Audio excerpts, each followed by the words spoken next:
ഇനി ഇതിൽ നമുക്ക് ഇത്രയൊക്കെ ചെയ്തിട്ടും ഒന്നും മനസ്സിലായില്ല, പറഞ്ഞില്ല, കേട്ടില്ല, ഒന്നും പറ്റില്ലെങ്കിൽ ഒരൊറ്റ പരിപാടിയുണ്ട്. അതാണ് അവസാനത്തെ പരിപാടി.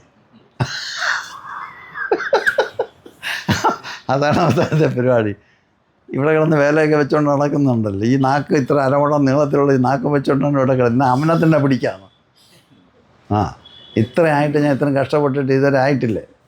ഈ ഇപ്പം കാണിച്ചു തരാം. നാക്ക് ശരി, നീ പുറത്തോട്ട് ചാടാനല്ലേ ഉദ്ദേശിച്ചുകൊണ്ടിരിക്കുന്നത്. നീ ഇപ്പോൾ പുറത്തോട്ട് അകത്തോട്ട് ചാടി നോക്കാമെന്ന് പറഞ്ഞത് തിരിച്ചങ്ങോട്ട് മടക്കണം. അപ്പോൾ കഴിക്കുന്ന ഇവിടെയൊക്കെയാണ്.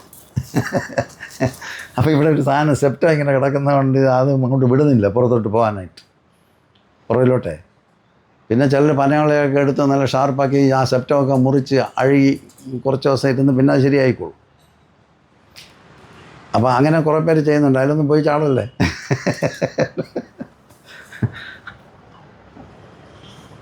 നാക്ക് പുറന്നോട്ട് വയ്ക്കുകയാണ്. അപ്പോൾ നാക്ക് നീളം എത്തുന്നില്ല. അപ്പോൾ പിന്നെ എന്ത് ചെയ്യാൻ പറ്റും? ഞാൻ തോർത്തും കൊണ്ടുവന്നിരിക്കുകയാണ് നാക്ക് പിടിച്ച് വലിക്കാനായിട്ട്.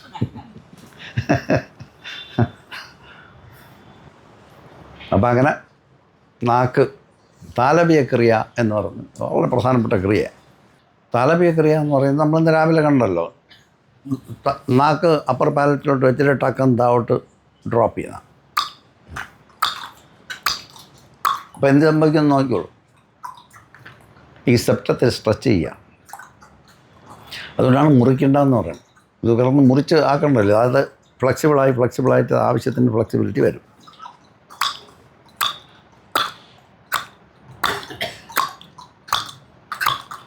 എന്നിട്ട് പുറത്തോട്ട് തള്ളുക.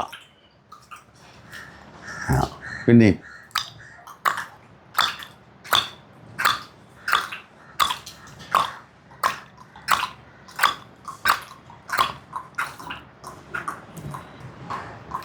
ഇതാണ് താലബിയ ക്രിയ. അപ്പോൾ ചെയ്യുമ്പോൾ നാക്ക് എക്സ്റ്റെൻഡ് ചെയ്ത് വരും പ്രഷർ. എന്നുവെച്ചാൽ ഈ സെപ്റ്റത്തിന് നമ്മൾ സ്ട്രെച്ച് ചെയ്തിരിക്കുന്നത് കൊണ്ട് നാക്കിന് ആ കെട്ടുണ്ട്, ആ കെട്ട് പതുക്കെ ലൂസായിട്ട് മാക്സിമം തള്ളാൻ പറ്റും. അങ്ങനെ കണ്ടിട്ടില്ലേ, നമ്മൾ ചില അമ്പലത്തിലൊക്കെ പോകുമ്പോൾ ഭയങ്കര രസമായിട്ടിരിക്കും ദേവതകളൊക്കെ ഇരിക്കുന്ന കണ്ടിട്ടില്ല. അവരൊക്കെ ഈ പ്രാക്ടീസ് ചെയ്തിട്ടിരിക്കുക. അപ്പോൾ നമുക്കും അങ്ങനെ ചെയ്യാം. ഇങ്ങനെ ഇടയ്ക്കിടയ്ക്ക് ഇരിക്കുക. അവിടെ ആൾക്കൂട്ടത്തിലിരുന്ന് ചെയ്താൽ പെട്ടെന്ന് അവർ കൊണ്ടുപോക്കും. അപ്പോൾ അതുകൊണ്ട് രഹസ്യമായിട്ടിരുന്നാണ് ഈ കർമ്മങ്ങളൊക്കെ ചെയ്യാനുള്ളത്. എവിടെയെങ്കിലും സ്വസ്ഥമായിട്ടിരുന്നിട്ട് ചെയ്യണം.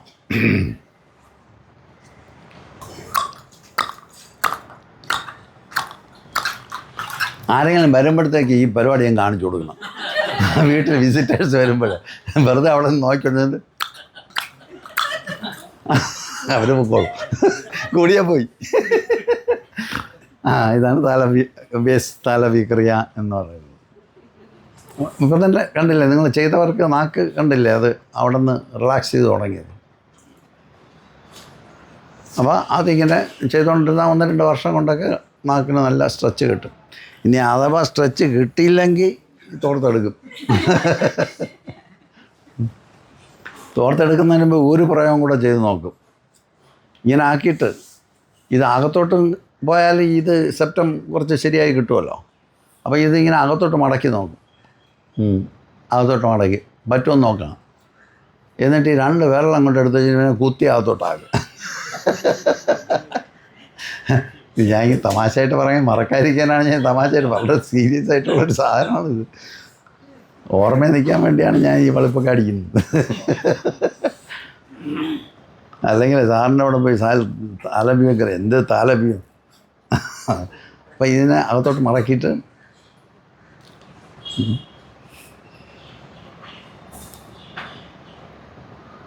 അകത്തോട്ട് തള്ളുക. അപ്പോൾ ഈ 2 ഭാഗത്തു നിന്ന് നമുക്ക് ചെറിയ സ്ട്രെയിനൊക്കെ തോന്നിക്കും. എന്നിട്ട് വീണ്ടും താലബിയ ക്രിയ ചെയ്യണം.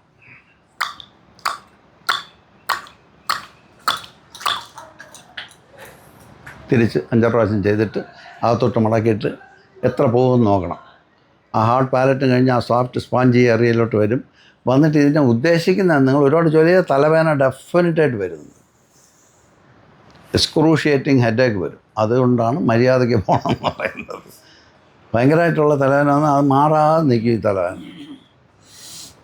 അപ്പോൾ അതുകൊണ്ട് ഇത് പതുക്കെ താലവ്യ ക്രിയ ചെയ്ത് പതുക്കെ ഗെറ്റ് യൂസ്ഡ് ആയിട്ട് ഈ സെപ്റ്റം റിലാക്സ് ചെയ്ത് മുറിക്കാതെയൊക്കെ അത് റിലാക്സ് ചെയ്തിട്ട് അകത്തോട്ട് മടക്കാൻ പറ്റും.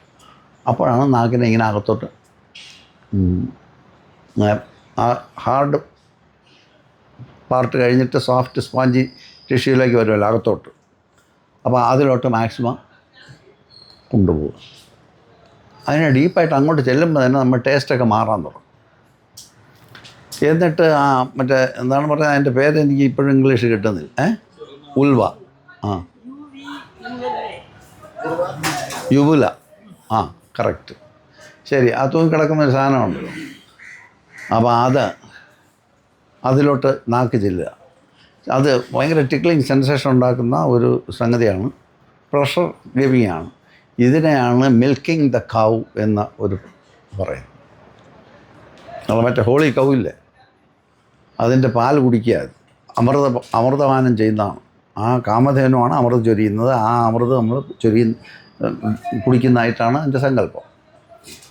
അപ്പോൾ അത് ടിക്കിൾ ചെയ്ത് നിന്നിട്ട് അതിൻ്റെ ബാക്കിലോട്ട് പോയിട്ട് നാക്കിനെ അങ്ങോട്ടേക്ക് കയറ്റി വയ്ക്കുമ്പോൾ നമ്മുടെ സൈനസ് ആ ഏരിയയിലോട്ട് ഇത് കയറി നിൽക്കുമ്പോൾ അങ്ങനെ ഡെയിലി ഇത് പ്രാക്ടീസ് ചെയ്ത് കുറേ സമയം പ്രാക്ടീസ് ചെയ്ത് വരുമ്പോൾ ഈ നാക്ക് ഈ എക്സ്റ്റെൻഡ് ചെയ്തിരിക്കുന്ന ഈ രണ്ട് സൈഡിലും അതിൻ്റെ ടിപ്പിൽ നിന്ന് ഒരു ലിക്വിഡ് താഴോട്ട് വരുന്ന ഒരു പുളിയും ഉപ്പും മധുരവും കൂടെ ചേർന്ന ഒരു ടേസ്റ്റുള്ള ഒരു സലൈവ പോലെ ഒരു സാധനം അതിൽ കൂടെ ഇങ്ങനെ ഇറങ്ങി വരുമ്പോൾ ആ ടേസ്റ്റ് വായിലോട്ട് വരും. അപ്പോൾ അതോടുകൂടി ഞാൻ ഭയങ്കര ഗ്രിപ്റ്റാവും ഈ ഇരിക്കുന്ന ആൾ. ഇത് ചെയ്യുന്നതോളം ഇതാണ് അതിൻ്റെ ബേസ്. ഇതിനാണ് ഖേചരി മുദ്ര എന്നത്. ബേസ് ഖേചരി മുദ്രയാണ് ഇത്രയും. ഇനി ഈ ഖേചരി മുദ്ര അത് പൂർണ്ണമാകുന്നതിന് വേണ്ടി നമ്മൾ ഇതിൻ്റെ കൂടെ ശാംഭവി മുദ്രയും കൂടെ ചെയ്യും. ശാംഭവി അറിയാമല്ലോ നിങ്ങൾക്ക്. കുറച്ച് ഭ്രൂമധ്യത്തിലേക്ക് കണ്ണിനെ കൊണ്ടുപോകാം. കുറച്ച് ഹെവി സംഗതിയാണ്. അപ്പം ഈ കണ്ണ് രണ്ടും മുകളിലോട്ട് പോയിട്ട് ഇങ്ങനെ അതിലോട്ട് അവിടെ പോയി നിൽക്കുക. അത് ചെയ്ത് ടങ് അങ്ങ് വയ്ക്കുമ്പോഴത്തേക്കും അതങ്ങ് ഫിക്സ് ചെയ്യുക. കോൺസെൻട്രേഷൻ വെച്ചാൽ ഹൈ ഡിഗ്രി ഓഫ് കോൺസെൻട്രേഷൻ വന്ന് അവിടെ തന്നെ നിൽക്കും. റിലാക്സ്ഡായിട്ട് അവിടെ ഇരിക്കുക. ഇനി അവിടെ ഇരുന്നുകൊണ്ട് ഇതൊന്നും ചെയ്യരുത്. നമ്മൾ കുറച്ച് കഴിഞ്ഞിട്ട് ഇതൊന്നും ചെയ്യരുത്. ഞാൻ പറയുകയാണ്, പരീക്ഷണങ്ങൾ നടത്തിക്കളയരുത്. നമ്മൾ വിജയനെ ഞാൻ എപ്പോഴും നോക്കി നല്ല കാര്യങ്ങളൊക്കെ പറയുമ്പോൾ ഒന്നും ചെയ്യരുതെന്നാണ്. അപ്പോൾ ഇതിങ്ങനെ അകത്തോട്ട് നോക്കുമ്പോൾ അപ്പോൾ ശാംഭവി മുദ്ര ചെയ്യാം. ശാംഭവം അപ്പം കണ്ണവിടെ ഫിക്സ് ചെയ്തു. ഇനി ഇതിൻ്റെ കുറച്ചുകൂടെ ഹെവി ആയിട്ടുള്ള സാധനങ്ങളുണ്ട്. അത് നമുക്ക് പിന്നെ പറയാം. ഇന്ന് പറയാനായിട്ട് മനസ്സ് വരുന്നില്ല, കാരണം ചെയ്യും ഇവിടെ ആരെങ്കിലുമൊക്കെ. അപ്പോൾ ഇതാണ് നമ്മുടെ ഖേചരി മുദ്രയുടെ ബേസ് പ്രാക്ടീസ്. ഇത് കൈവല്യപ്രാപ്തിക്ക് ചെയ്യുന്നതെന്നാണ് പറയുന്നത്. അമൃതപാനം ചെയ്ത ഇമ്മോർട്ടാലിറ്റിയാണ് ഫലം എന്നാണ് പറയുന്നത്. പ്രയാസപ്പെട്ടൊരു കാര്യം തന്നെ ഈ സാൽവേഷൻ അല്ലേ.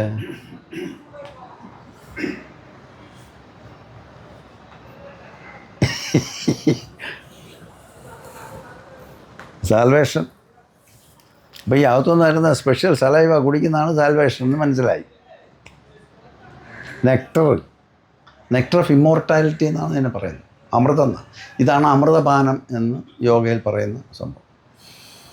അപ്പം ഫിക്സ് ചെയ്ത് കിട്ടുന്ന കോൺഷ്യസ്നെസ് പിന്നെ അവിടെ നിന്ന് പോകത്തില്ല. അതാണ് അതിൻ്റെ നമ്മളപ്പം എന്ന് വെച്ചാൽ ശൂന്യതയിലോട്ട് ഇറങ്ങി നിൽക്കുക. ഒന്നുമില്ല, മൈൻഡൊക്കെ പ്ലെയിനായിപ്പോയി, ഒന്നുമില്ല. അങ്ങനെ നിൽക്കുന്ന അത് ഫിക്സ്ഡായിട്ട് ആ വിറ്റ്നസ് അവിടെ ഓണായി എപ്പോഴും കിടക്കും.